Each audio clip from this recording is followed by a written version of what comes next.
Hello, everybody. How are we doing today? Welcome to the 30-day Black History Teachings and Lessons from myself, Netchatep Matt. How you doing today, everyone?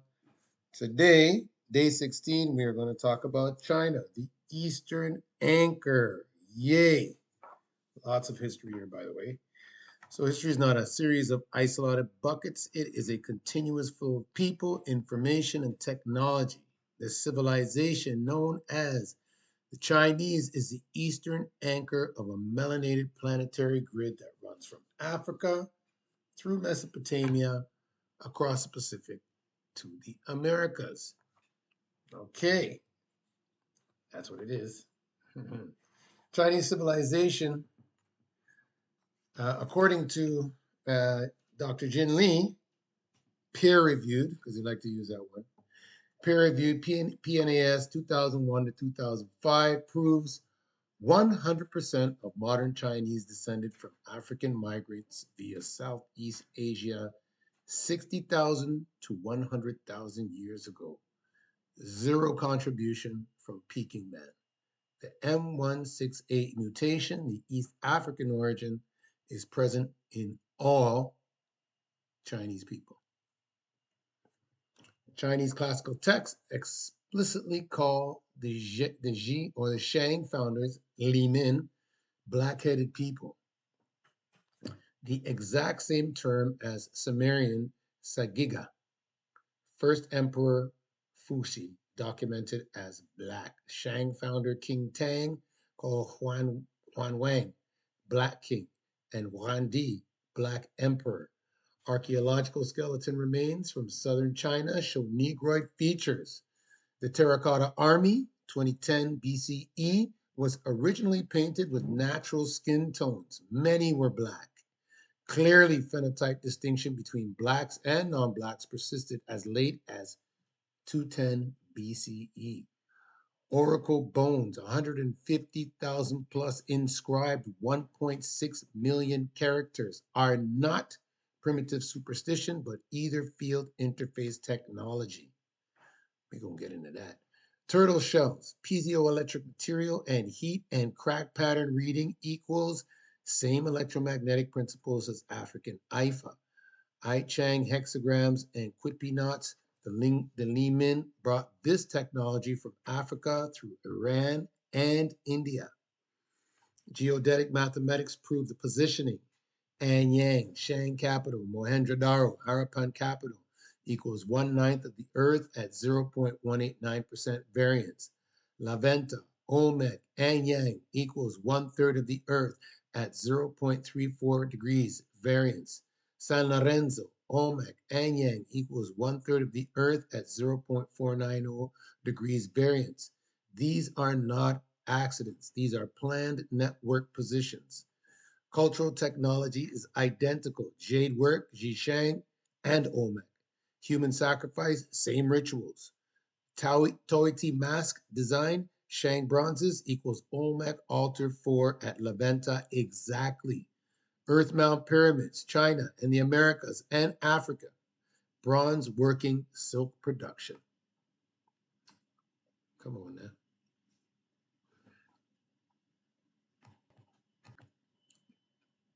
Again, so the Olmec connection, when the Zhou dynasty, the Mongoloid Hua peoples, conquered the Shang in 1046 BCE, the melanated Li Min fled across the Pacific. They became the Olmec, who call themselves Xi or Xia, the same name as the Chinese Xi dynasty. Dr. Michael Yu documented 146 bone characters identical to Olmec glyphs: sun, mountain, water, rain, sacrifice, health, plants, wealth, earth. The timing is exact. Shang falls 1046 BCE, Olmec rises 1200 to 1500 BCE. The DNA evidence confirms Chinese genetic markers in Maya peoples in Yucatan, in Nayarit, Pacific Coast, Mexico, in Chihuahua dogs equals ancient Chinese imperial court dog. DNA, Asiatic chickens present in Mexico when Spanish arrived. Maya word, Chi equals Chinese Xi. Maritime capability is documented history. Ming treasure fleet, 1405 to 1430 Common Era, 317 ships, 27,000 men, 400-foot vessels, 5 times larger than Columbus 70 years later. They circumnavigated the world and reached the Americas. 80 plus petroglyphs in American Southwest equals Shang Oracle Bone script. That's from Dr. Russ Camp. Europeans used Chinese maps for their discoveries. Columbus, Magellan, da Gama. Okay, so they used Chinese maps, or they used Moorish maps that they got from Spain when the Moors were exiled. They took the whole libraries. That's what they did. The unified reading, 60 to 100,000 years ago, African Homo sapiens migrate via Southeast Asian coastal route to China. Jilin genetics.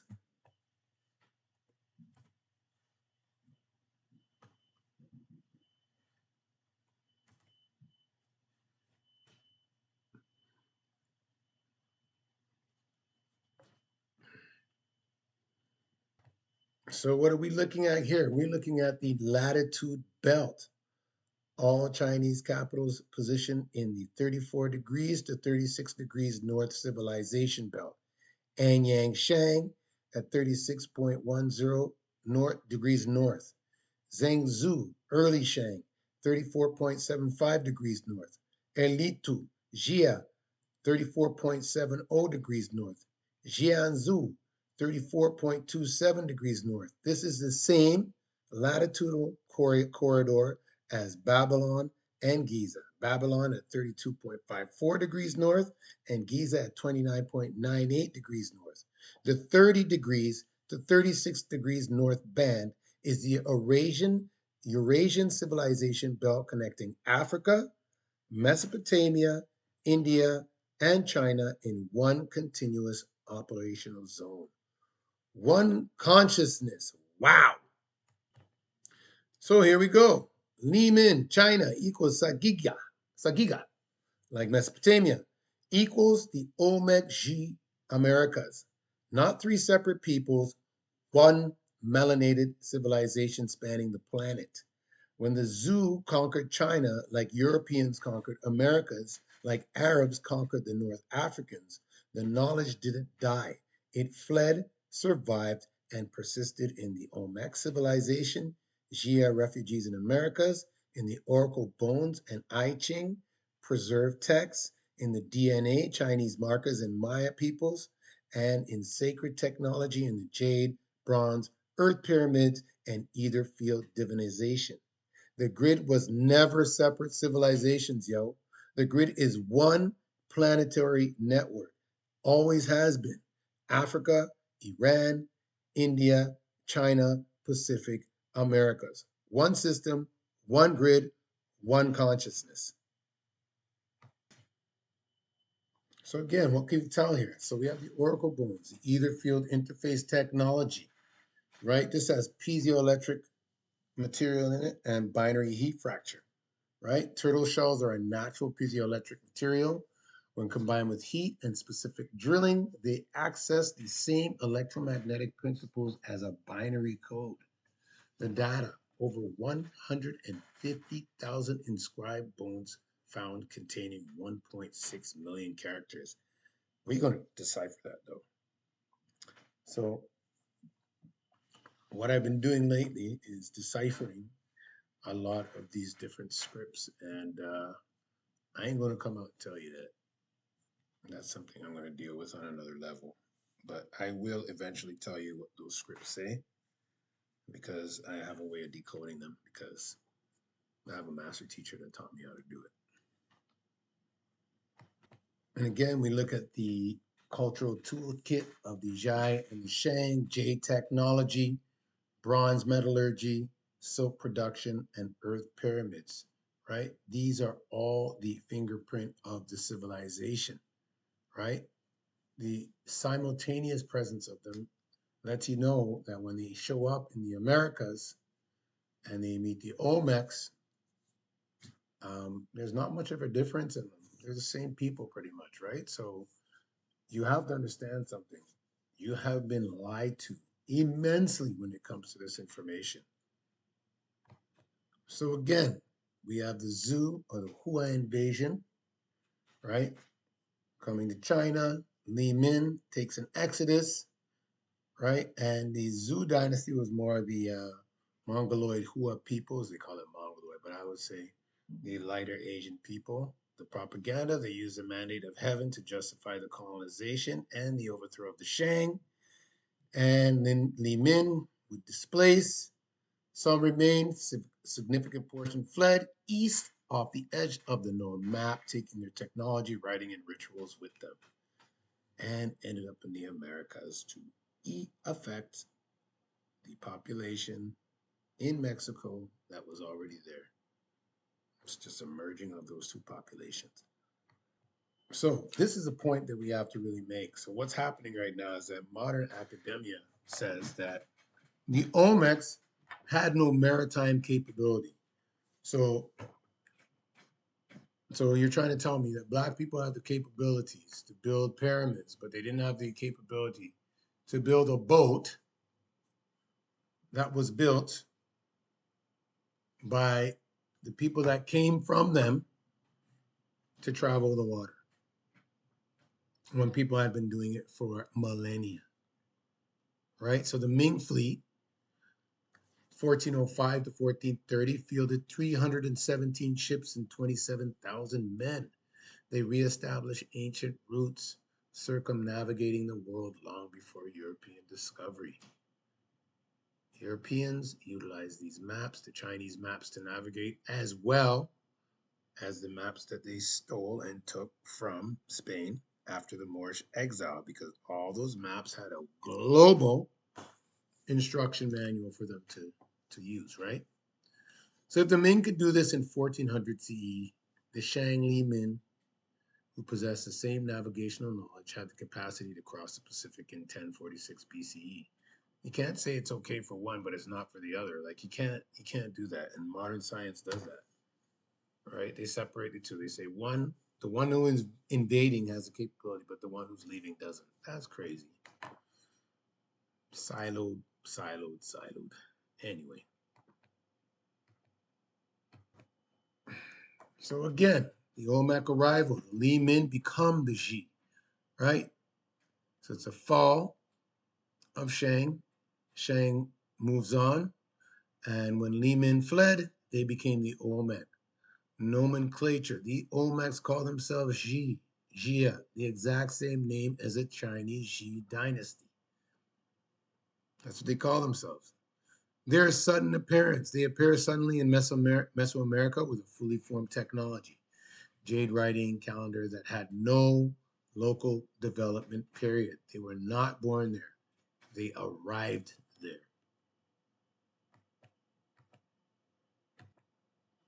And these are the written proofs that they brought with them. Identical scripts, right? So you have the Shang oracle bone, which represents the sun. There's the Olmec glyph right beside it. The mountain oracle bone, the Olmec one right beside it, exactly the same. The rain oracle bone, same as the Olmecs. Sacrifice, same as the Olmecs. It's not coincidental. It's a shared system of literacy. They knew each other. They know each other's culture. Like, come on, yo. So before this period, jade was never used in the Americas before this period. Suddenly, it becomes the most sacred material identical to Chinese usage. The rituals, specific human sacrifice rituals, mirror Shang practices. The architecture, construction of earth mound pyramids mirrors the mounds of Xishang. It's the same stuff, same technology, same knowledge base. Come on, man. And then we look at the biological echoes in the New World, the human genetics.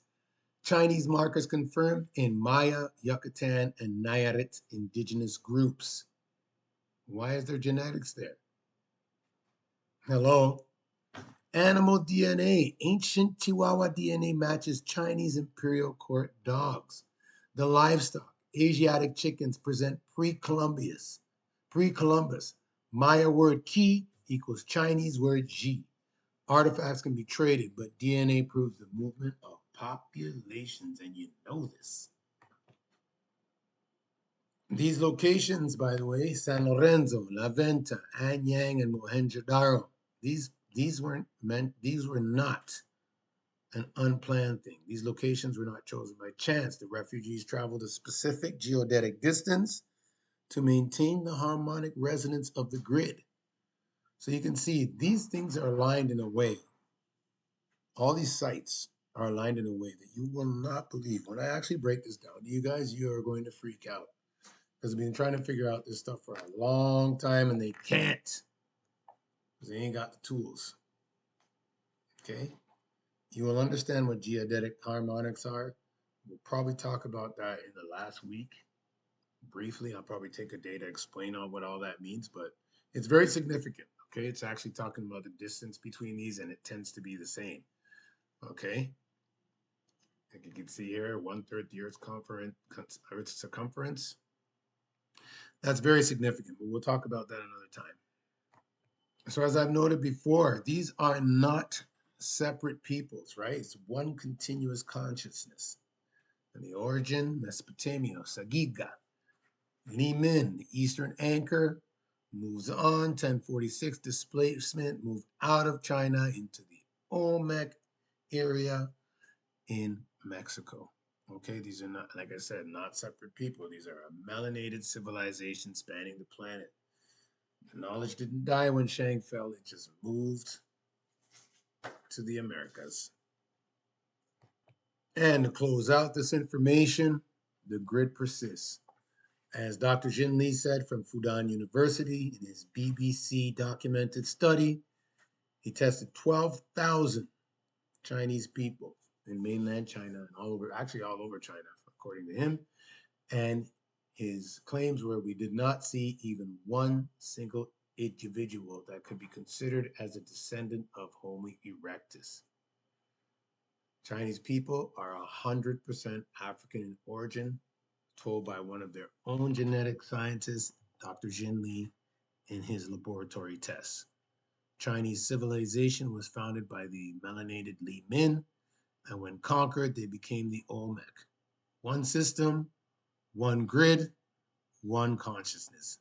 Thank you so much for coming out today. This is a short one because I really wanted to do something on the Chinese to show everybody the melanated origins of this region. Tomorrow, I will dissect Japan so you can have a look at that as well. Okay, these will be 2 shorter segments. But again, if you have any questions, please ask.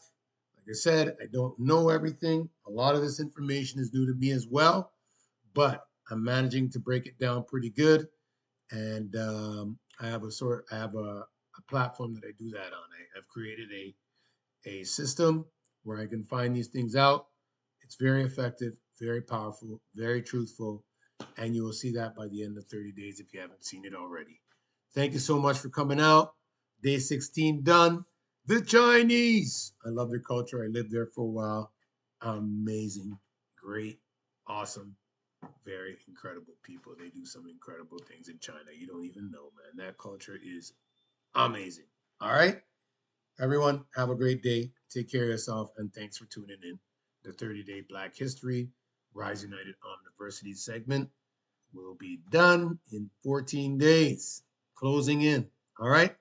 Thanks, everyone. Thanks for coming out.